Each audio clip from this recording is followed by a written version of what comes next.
Traveling changes a man you know. Hello out there, you wild and crazy listeners who love traveling probably as much as we do, or at least hearing stories about traveling. Here we are today. We got a really exciting one, a really good kickoff, because I know all of you are going to love this topic, centered around dating while abroad. Meeting your most loved idol of worship while trying to figure out what in the hell did they just say. I have the perfect candidate for this conversation, the absolute world traveling expert on all things dating. His name is Zach Sutherland, and he is a connoisseur of dating abroad. Zach, how are you doing today? I'm good. After that introduction, I'm feeling... You're feeling that head swelling up? I can't even be in the same room with the guy's head just got so big after I said that. I'm telling you, it's like a balloon. Well, I've just got to make sure that expectations aren't too high. I have a few stories. I'll be here to back you up. Not a broad. Many broads. Dating while abroad. Dating a broad or two while you're abroad. Yes. Now, let me ask you something. Did you not have the microphone on when you were saying the earlier things? You can hear me, baby.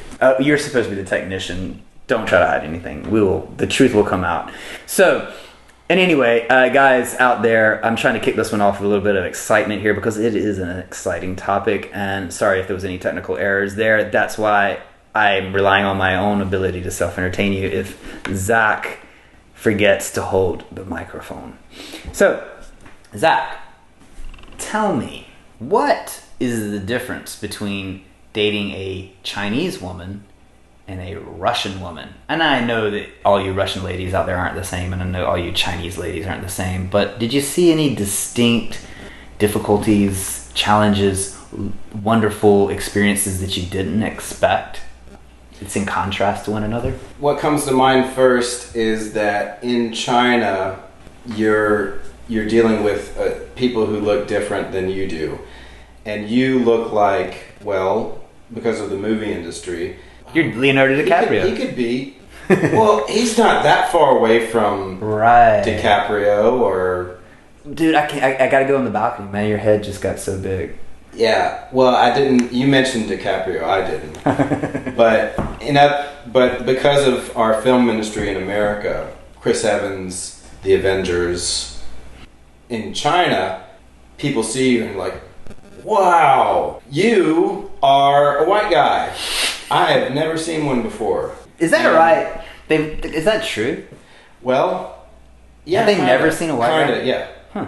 I mean, on TV, yeah. Okay.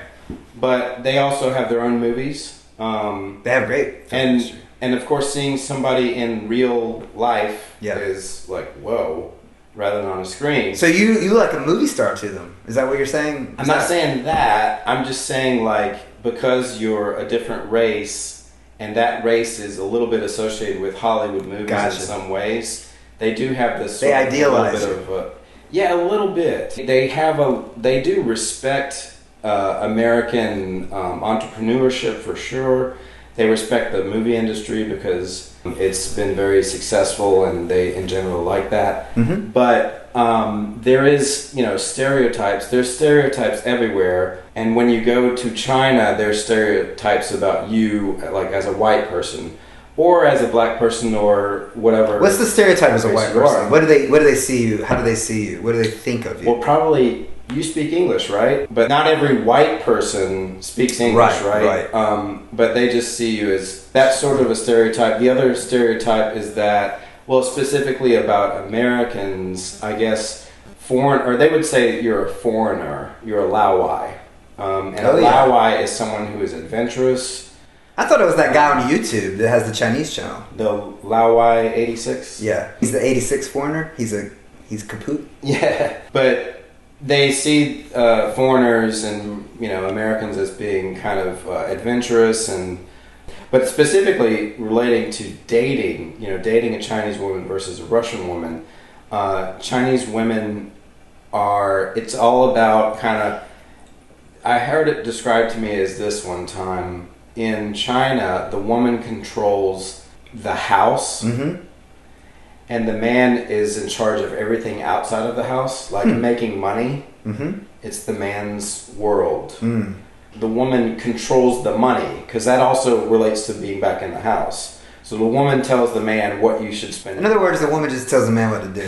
Yeah. Because what happens when you retire? Because once you're retired, you don't really have any power as a man anymore, if that's the case. I don't know about retiring with a Chinese wife, but I've heard it described as that Chinese women are very, like, a little bit conservative. Like, for example, I told a Chinese friend of mine one time that my mom asked me to go to church so I could meet women. I was like, well, that's not the primary As long as it reason. wasn't a family reunion and you're doing all right. You don't want to do that as a family reunion. Yeah, that's not the primary reason one goes to church, I thought. But her thinking was, well, you're going to meet a good Christian girl if you go to church. That's actually a good point. So, and I told my Chinese friend that, and she said, oh, she sounds like a Chinese mom. You know, a way of like setting you up with a girl that you already know is like vetted because of a religion. Right. So they don't have the exact same situation, but it's kind of similar in that parents are very much interested in introducing their daughters or sons with someone else in a kind of way that's like, I guess, kind of old-fashioned in a way. And they do believe in sort of having a good character and morals and all that kind of stuff. But then once you are dating a Chinese lady, at least this is how I felt. I felt at one point I was dating this girl and she wine and dined me. She would pay for so much. She had a very good job working with an American company as like a team leader. She would take me out and pay for everything. You had a Chinese sugar mama. Yeah, it made me kind of feel like this is odd. This is I've never experienced this before. But then she said one time to me, she said, you know, I really think that mixed babies are so cute. It's like mixed babies. Like, yes. Foreigners. I think she was trying to send you a signal. Right. She's Foreigners, white guys, and Chinese. The babies, they're so cute. Whoa. And that, coupled with the fact that she was paying for a lot of stuff, I kind of felt like I was her. Yes. I was her gene pool, the right gene pool for her to extract a baby from.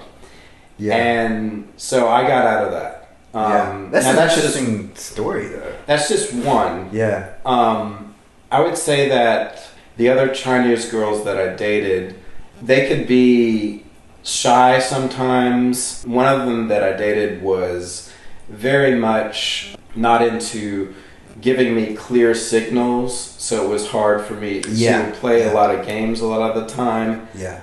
And not in a terribly immature way, but once I kind of understood it more, then it was fine. Yeah. Was this something cultural? Something like based on maturity, or something based on women-man it dynamics? could actually be based on her experience and her personality. Yeah. So I don't want to like stereotype Chinese girls in that way, but I did notice that the idea of the women ruling the house and the man ruling everything outside of the house, that I would say that's a stereotype that holds true. The other thing that you have to consider is that Chinese women there's no sort of like hookup culture. It's more like, and in the West there is very much more so. I mean, I did know some foreigners who would just go out and like hook up, but they're just not into that at all. It's more like you date someone for the physicality, the physicalness comes much later in some ways. Yeah. And they get to know culture, you. They get to know you much more so. They have no problem asking you, like, what do you do for a living, how much money you're going to make, you know. So it's really a vetting process for them for, is this going to be my family or not? Agenda is not a bad word, but they have an agenda to it. It's more like they're preparing for settling with you much more so. It's pretty serious, I would say. Yeah. Maybe if you go out with a bunch of friends together on a sort of date, or where people can get get to know each other. Because you have to remember also, like in high school, there's no dating in high school. In China, there's no dating in high school? It's not like that's a legal rule that, like, if you date, well, you're going to go to jail. No, nothing like that. It's more like a taboo where the parents are like, at least in high school, up through high school, you're focused on school, and that's it. Yeah, you're focused on school. And that's not to say that dating doesn't occur. I think... Because they're not distracted by teenage nonsense as much as they would be here. Yeah, but it also makes it really awkward for them because their parents are like, no dating in high school, not really, maybe some dating in college, but it's just like once you graduate from college, their parents are like, when are you going to get married? Marriage. Like, what? You have 4 years of college to figure out who you're going to marry, so where are you going to marry? I need marriage and I need babies now. Come on, let's do it. Go. Is it like that? It's the feeling that I would say more so than any culture I've experienced. Yes, interesting. I lived with a Chinese family and in Canada, and I suppose that there's probably some variation there, but because of they were living in Canada, but there's a huge Chinese community in the lower mainland of British Columbia, which is where I live. And I've never lived in China, and I can't say I'm an expert on it, but I definitely was exposed to China as close as you could possibly get without being in China, I would say, because I felt like I was in China in certain parts of. I lived in Burnaby for a while, and I was like, it was mostly Chinese. But the thing I want to say is, like, the family that I live with, well, the daughter was divorced, or she was. I don't even know if she was divorced. The father of her kids still lived in China, and she was alone there. I found them to be very similar to what you're saying, but also not quite what I was expecting in terms of the strictness. I did see that, what you're talking about with the younger people. I was around some Chinese people there that I could tell that their families were strict in this same sense. Yeah.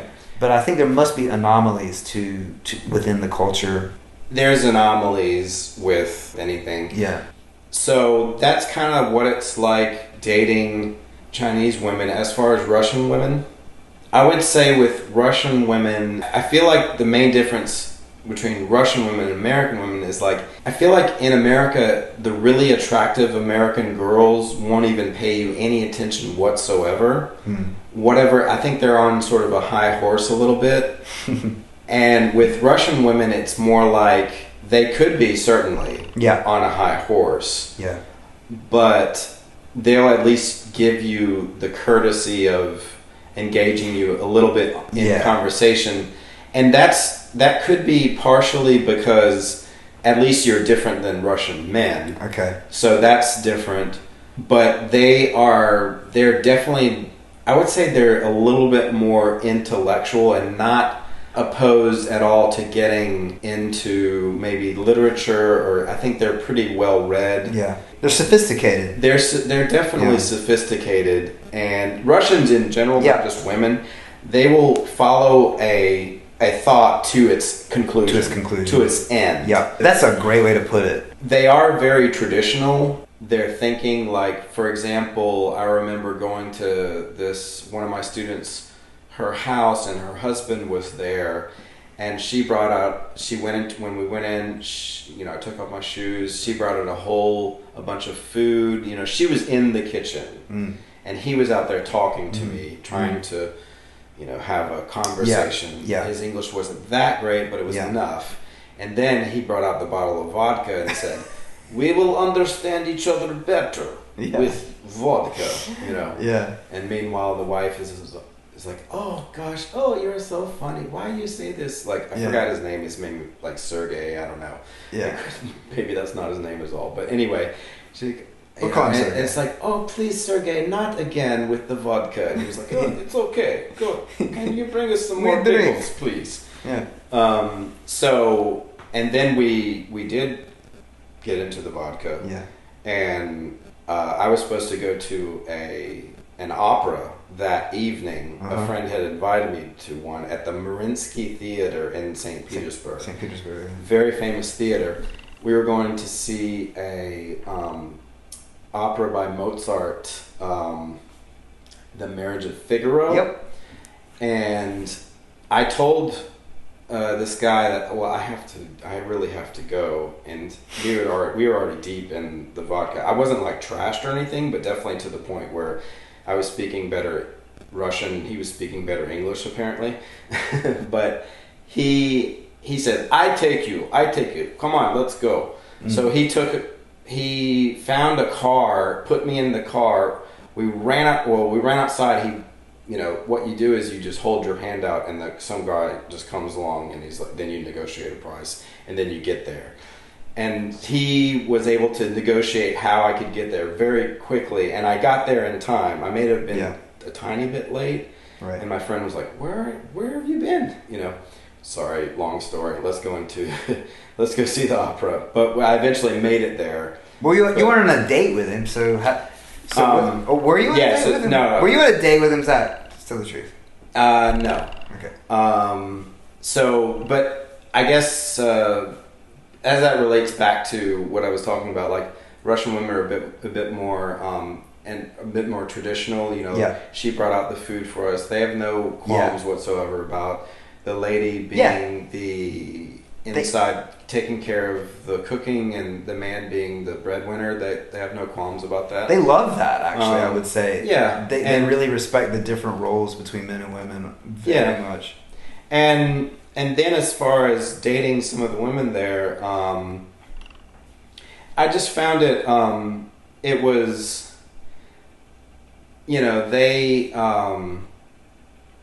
they're pretty truthful right from the get-go, and well, depending on which ones you meet, I suppose, but just normal average Russian women, they are not at all opposed to just talking freely about a number of different subjects. One girl I dated, we had to break up because her English wasn't good enough, unfortunately. But she was like, she was extremely beautiful, and I was amazed that she even showed me the time of day. That's. Do you find? Okay, so let's go back. So let's go back for a second. Do you find that the Russians, with their distinguishing roles, do you find that something? Do you find that attractive in the sense that as a man, you get to be the man in the relationship without you have a defined set of expectations for yourself? I'll tell you, the reason why I say this is my experience dating Slavic women outside of the further east I went with dating Slavic women was I loved that there were certain roles that was expected of me, and there were certain roles that they gladly took on. There was no battle of the sexes that you find in the U.S. There was no confusion of the what expectations of what I can or can't do as a man. In fact, they wanted you to do it. And I remember I went out with this Ukrainian girl, and she would not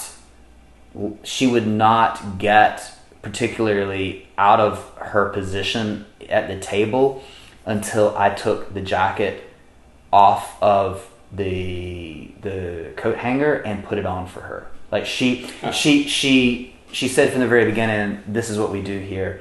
Put the jacket around my shoulders for me," and I loved it. Like I would go every time we went out. I would take her jacket and I would hold it out for her, and she would put her arms in it, and I would be behind her putting her jacket on with her, and I loved that. Like it was such a distinguishing act of courtesy and doing something significant for a woman, and it wasn't a power trip, because on the other hand, she would do things for me that were distinguished by her femininity and being a woman and what she wanted. It wasn't just, for me, like you talk about Chinese role, it's almost like strict, like we're going to follow this rule, we're going to follow that rule, it's going to be like this, we're going to start a family, and boom, that's it.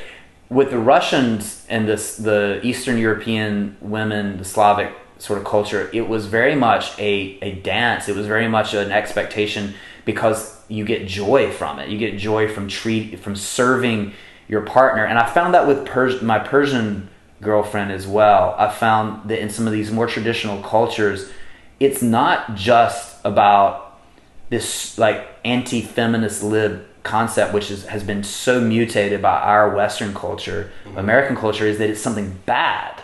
I find that the Russians and the Persians and other parts of these traditional parts of the world, and some of the European parts of the world, it's like, and it's not too far in the other way with the Arabs, either. It's like this sense of, this is what makes relationships enjoyable, is being a man and being a woman. Did you? Yeah, I mean, feel that? I think that they definitely understood that there are differences between men and women, and the word different doesn't mean one is better than the other. Yeah. It may mean that, women are better at certain things than men are. I feel like I've known that for a long time.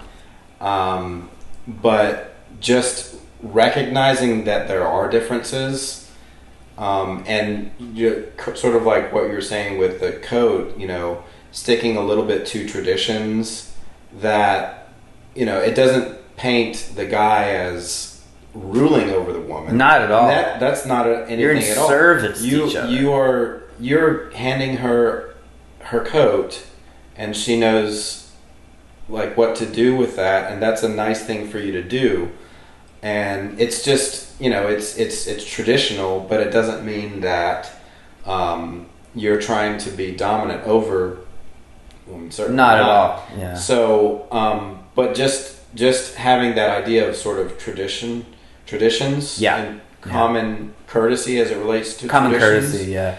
I did find that completely refreshing, and I'm kind of glad you brought that up, because there was one point where we were having this discussion amongst my students and I, and somehow there was another teacher who, the topic was, this is an English class about differences between men and women, and he brought up the subject of which person is, I don't know why, I don't know, I honestly I don't know how I got onto this, but he was asking them, are men or women smarter than each other? Oh, Jesus. Where was this? This was in Russia? This is in St. Petersburg. Okay.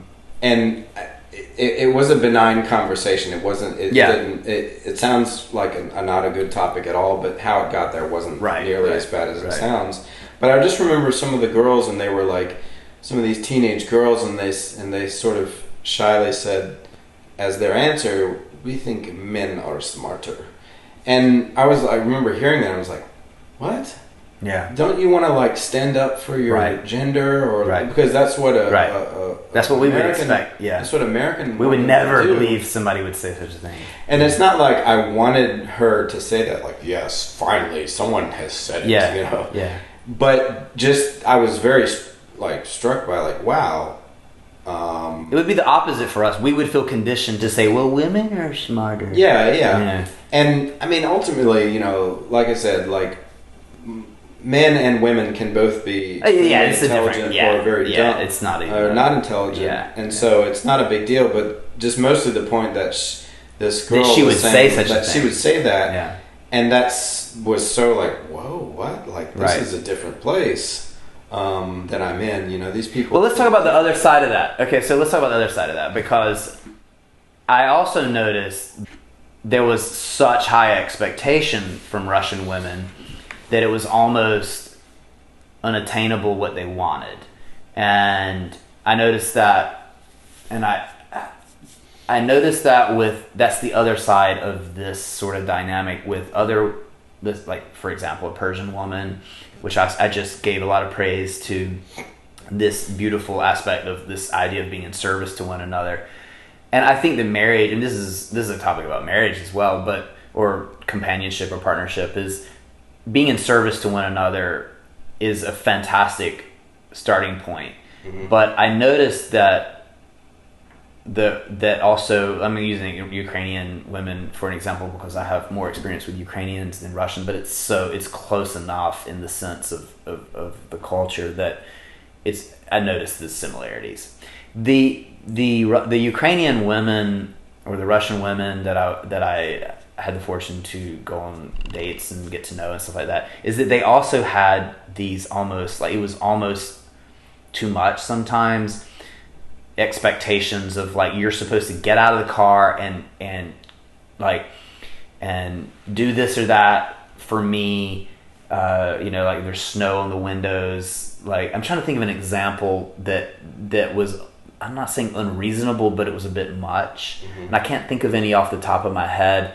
But and this could go back to being a woman as well, being a man and a woman. It doesn't necessarily have to do with being Russian or whatnot. But I do want to make a point that there's always two sides. There's always two sides to a coin. And if we're talking about this beautiful concept of being in service to one another and being traditional and having sort of customs and sort of expectations of what somebody do, you can easily find yourself in an exhausting sort of maze of like, I'm also, and this is where we probably run into the cultural problems, is that as an American, you want your woman to also, you're used to a woman being somewhat independent, somewhat like not too far away from like, look, you're an individual and I'm an individual. Somewhere in the middle is us. And as a person that's dated, like people from different cultures, I see the plus and minus of that expectation. Sometimes the expectation can wear you out. It can be too demanding on you over time, and I think there's a fine balance like there is with anything, but I just want to make that point as well, that was an amazing thing. I loved taking the jacket and putting it around the girl whenever we got up to leave. I loved doing things for her. I loved being in service in that way, and I loved that she was thinking the same way. But unless you're doing that 100% all the time, somebody's going to eventually say, like, why isn't it this way anymore? And I think that's where the cultural conditioning comes in, because an American eventually is probably going to want to like relax it a bit. And I'm not sure if the Russians would do it the same way, because I think Russian, and we can interview some of your Russian friends, I'm sure that there's complaints that Russian women would have about some of the things that we see the good in. They might find, well, that's true, but here's what it's like to be in a Russian relationship. Yeah. I think that, well, my friend has described it. She's a Russian lady. She really prefers American men because we have a sort of enough of sort of the traditionalism, to be suitable for her, but also there is an aspect, and this is going by what she has said, there is a sort of a too brutish nature or macho culture, yeah. Sort of the macho culture of men in Russia who just sort of, that, you know, maybe they do think of their women as they have to fit this certain role, and it's their role to be a certain way, whereas she thought that American men are just enough sort of open-minded, and at the same time in some ways traditional, abiding by certain courtesies and traditions, where that's much more preferable, whereas on the other side it's a bit too much. So, and that was I think that's another difference between, well, American girls and Russian girls, and probably Russian girls and Chinese. Chinese women can very much on the side of tradition. In a lot of different ways. Well, let's because we're headed into half an hour. Because I think we kind of covered it, and I want to lead out of this with an interesting concept that leads us back to the whole sort of theme and thesis of our podcast, which is the traveling, and then I'll let you have, say what you would like to say as well. But one thing I want to say about that is this goes back to the original idea of why we find traveling so good, which is because we have this exposure to these different cultures. We can pull what's great about each one of them and what we don't like about each one of them, and we can find that balance about where is it going too far in one direction, and where is it going too far in the other direction. But the missing piece is finding a lady that is right where you're at. And that's going to be hard the more countries you live in. Yeah, that's right, for many different reasons. I wanted to leave on a kind of a funny story that relates to, I guess, the difference between Russian women and Finnish women. So I used to go on this bus, this overnight They don't have bus. goggles in Russia, right? If your eyes don't freeze. No, I wasn't gullible enough to, but I used to take this bus, overnight bus. They called it the vodka bus because I think a lot of Russians would buy a bunch of vodka in St. Petersburg and then sell it in Finland for much more expensive. So I took this vodka bus and I met this couple. One guy was from America and his lady friend was, I believe she was from Kazakhstan. She looked very much Russian, though. She's a very, very nice looking lady. And they had met this Finnish guy. And the Finnish guy was kind of he was down in the dumps. He had been over to Russia and apparently he had saw lots of girls of his dreams because he was complaining to them. He said, all these Finnish girls, they're all so ugly, they're so terrible looking, they're not beautiful. I wish I had a beautiful girl like all these Russian girls. And he was like going on and on and on, and they listened to this guy go on this rant about like how unattractive Finnish girls were. And then he looked at the American guy, his Kazakhstani girlfriend, and he's like, you know how I know that you're not Finnish, you know why? And she's like, why? Because you're beautiful. Oh my God. And of course, he was right. She was not from Finland. But it was just kind of funny that, I guess that kind of illustrates like... that you love Russian girls. Not just me, him as well. So I'm not the only one. So any Russian ladies out there, if you've been listening in, Zach is on the prowl. That's a weird way to go out. I'm not really on the prowl. I'm just talking about, like, this is a subject you It's a asked joke. me. It's a joke. No. It's a joke. But maybe I am on the prowl. Who knows? No. Yeah. But I think those kind of stories illustrate like the differences in the way people look from different countries. So anyway, hopefully this was. So thanks for tuning in, everybody. Sorry for any of our little personal tangents we go on.